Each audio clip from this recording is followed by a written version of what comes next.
నేను జడ్జెస్ దగ్గర నుంచి స్టార్ట్ చేస్తాను. ఫస్ట్ సునీత గారు, of course she is very beautiful. మీరు అంతే కైండ్ అని కూడా అనుకుంటారు, బట్ బ్యూటీకి కైండ్నెస్కి ఎప్పుడు కూడా లింక్ ఉండదు. సో ఓకే, మీరు అబ్జర్వ్ చేయండి, ఫస్ట్ ఎపిసోడ్ నుంచి కూడా ప్రతిసారి నేను స్టేజ్ మీదకి వచ్చిన ప్రతిసారి వాడు ఒక ఫేస్ ఇస్తారు, అది ఎవరికి పెట్టరు ఆ ఫేస్, బట్ ఓన్లీ నాకు ఆ డిస్గస్టెడ్ లుక్ పెడతారు ఫేస్ మీద. ఇది యాక్చువల్లీ చాలా మంది వెల్ విషర్స్, నా ఫ్యాన్ పేజెస్ అందరూ కూడా నన్ను అడిగారు, కాబట్టి ఆయన స్క్రీన్ షాట్స్ పెడతాను. ఇది ఎందుకు ఇలా did something happen behind the screen, ఏమైనా అయ్యిందా మీ ఇద్దరికి, లేకపోతే ఏమైనా గొడవ అయిందా అని ఇలా చాలా మంది అడిగారు, ఎందుకు ఆవిడ ఇలా ఫేస్ పెడుతున్నారు మీరు రాగానే అని. సో కానీ నేను చాలా డిఫెండ్ చేయడానికి ట్రై చేశాను, బికాస్ నాకు అప్పుడు తెలీదు, నేను ఏదో అలా ఆలోచిస్తున్నాను, వీళ్ళందరూ అలా ఆలోచిస్తున్నారేమో అనుకున్నాను, నాకు తెలియదు అప్పట్లో, ఐ డెంట్ రియలైజ్. సో నేను డిఫెండ్ చేశాను కూడా.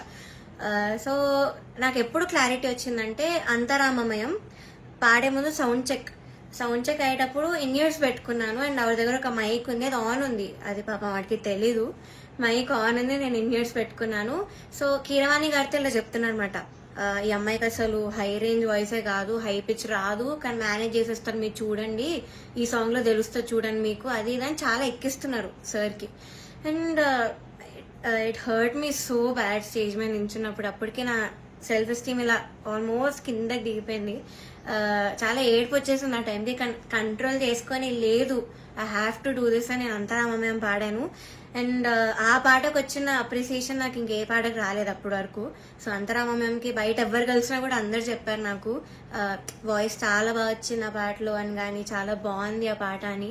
అది యాక్చువల్లీ చాలా సాంగ్స్ ఇచ్చాం, రాముడు రావునికి చాలా ఇచ్చాము, నేను ఏది ఇచ్చినా వద్దు వద్దు వద్దు అంటే ఇంకా లాస్ట్ ఆప్షన్ గా మేల్ సాంగ్ ఇచ్చాను, అంతరామమయం. సో అదే సెలెక్ట్ చేశారు, and I tried my best, male song అయినా కూడా I gave my best. And of course నాకు ప్రతి సాంగ్ కి ఆవిడ దగ్గర నుంచి నెగటివ్ కామెంట్స్ వచ్చాయి, అది మీరు నమ్ముతారు, జడ్జెస్ ఏదంటే అదే నిజం అనుకొని మీరు అఫ్ కోర్స్ నమ్ముతారు, ఓకే. బట్ అదర్ కంటెస్టెంట్స్ పాడేటప్పుడు I even give their names, ఇద్దరు, శ్రీధృతి అండ్ గాయత్రి అక్క, వీళ్ళిద్దరు పాడేటప్పుడు పిచ్చింగ్, ఎస్పెషలీ ధృతికి చాలా పిచ్చింగ్ ఇష్యూస్ వచ్చేటప్పుడు అయితే ఆవిడ ఇలా సైగలు చేసేవాళ్ళు, షార్ప్ అయితే ఇలా చెప్పేవాళ్ళు, అది మేము అందరం చూసాము. గాయత్రి అక్క కూడా షార్ప్ అయితే ఇలా కింద ఫ్లాట్ బాడ్ అని చెప్పేవాళ్ళు, మొన్న కూడా అయింది అది. సో అంటే నాకు తప్పు లేకపోయినా మీరు అక్కడ కామెంట్స్ లో చెప్తున్నారు, వీళ్ళు చేసాక కూడా మీరు అక్కడ చెప్పకుండా సైగలు చేస్తున్నారు. సో అక్కడ నాకు నా మీద ఎందుకో గ్రడ్జ్ పెట్టుకున్నారు అని కూడా అర్థమైంది. Chandrabose garu, we all know he's a lyricist, so ఆయన రెస్పాన్సిబిలిటీ లిరిక్స్ తప్పులుంటే ఆయన చెప్పాలి. సో నన్ను ఫస్ట్ 2 ఎపిసోడ్స్ బాగా మెచ్చుకున్నారు, ఇలాగ ప్రతి నోట్ కానీ భావం కానీ అసలు వదలకుండా పాడుతామని కూడా చెప్పారు నాకు. అయితే రాముడు రౌండ్ లో వీళ్ళందరు ట్రూ కలర్స్ అన్ని బయటపడ్డాయి. ఫస్ట్ సునీత గారిది నేను చెప్పినట్టు మైక్ లో మాట్లాడేశారు, ఇండియర్స్ ఉన్నాయని నాకు తెలియక. అండ్ చంద్రబోస్ గారు పాపం లిరిక్స్ లో నాకు ఒక్క మిస్టేక్ కూడా నేను ఛాన్స్ ఇవ్వలేదు ఆయనకు చెప్పడానికి. సో దానిలో చెప్పలేక ఆదృత లేదు అని ఒక కామెంట్ ఇచ్చారు. అది ఇంకేం చేయాలి, మేల్ సాంగ్ సేమ్ ఇంపాక్ట్ ఒక ఫీమేల్ వాయిస్ నుంచి మీరు ఎక్స్పెక్ట్ చేయలేరు. So Antharamamayam is a male song. So ఇంకా లిరిక్స్ లో చెప్పలేక ఎందుకు ఇంకా క్రియేట్ చేసుకొని చెప్పడం నాకు అర్థం కాలేదు. అదే రౌండ్ లో ఒక అమ్మాయి లిరిక్స్ మర్చిపోయింది రాముడి పాటలో, అది మాత్రం ఆయన మెన్షన్ చేయలేదు. బీయింగ్ ఎ లిరిసిస్ట్ ఆయన రెస్పాన్సిబిలిటీ ఉండి కూడా ఆయన చెప్పలేదు, ఆ రౌండ్ లో లిరిక్స్ మర్చిపోయింది చెప్పలేదు. ఇంకా మమ్మల్ని ఏడ్పించేసావు అది ఇది అని చెప్పింది, చాలా మంది చేతుల్లో రాసుకొని వచ్చారు, అది కూడా ఆయన చెప్పలేదు, అది కూడా కౌంట్ చేయలేదు. కానీ నాకు మాత్రం లేని నెగిటివ్ పాయింట్స్ అన్ని, ఆయనకు అవసరం లేని నెగిటివ్ పాయింట్స్ అన్ని కూడా చెప్పారు. లిరిక్స్ లో మాత్రం నేను ఇప్పటివరకు ఆయనకు ఒక్క ఛాన్స్ కూడా ఇవ్వలేదు సాంగ్స్ లో. I never made a mistake lyrics point of view అయితే అస్సలు చేయలేదు. మీరే చూడండి, మీకే అర్థమవుతుంది. సో ఇది కూడా మీకు న్యాయం అనిపిస్తుందా? కీరవాణి సార్ గురించి మాట్లాడదాం. అఫ్ కోర్స్ నాకు చాలా హేట్ వస్తుంది దీనికి మాత్రం, and I'm ready for it because I don't care. Personally నాకైతే నెగటివ్ కామెంట్స్ రాలేదు ఆయన దగ్గర నుంచి, బట్ సెట్ లో ఎలా మాట్లాడతారు, అసలు ఏం చెప్తారు అనేది నేను ఇక్కడ చెప్తాను.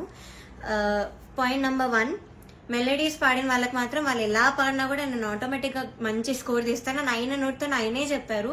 So he's very bias towards melody songs and his compositions, ఎలా పాడినా కూడా మార్క్స్ వేసేస్తారు.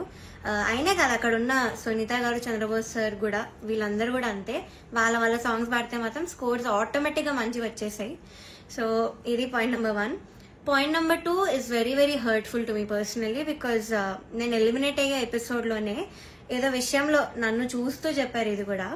సో ద థింగ్ ఇస్, నేను మీ అందరికీ తెలుసు సూపర్ సింగర్లో నా ఫైనాన్షియల్ సిచ్యువేషన్ గురించి కానీ అంతా బయట పెట్టాను. సో దానివల్ల నేను కొన్ని వెడ్డింగ్ షోస్ అలాంటివి చేయాల్సి వచ్చింది. సో ఈ పాయింట్ మీద సార్ మాట్లాడారు. ఏమన్నారంటే అసలు వెడ్డింగ్ షోస్ చేసేవాళ్ళు నా దృష్టిలో సింగర్సే కాదు, నాకు చాలా అసహ్యం, it's like your disrespecting music అని ఈ మాట అన్నారు. చాలా చాలా బాధ అనిపించింది. అదేంటి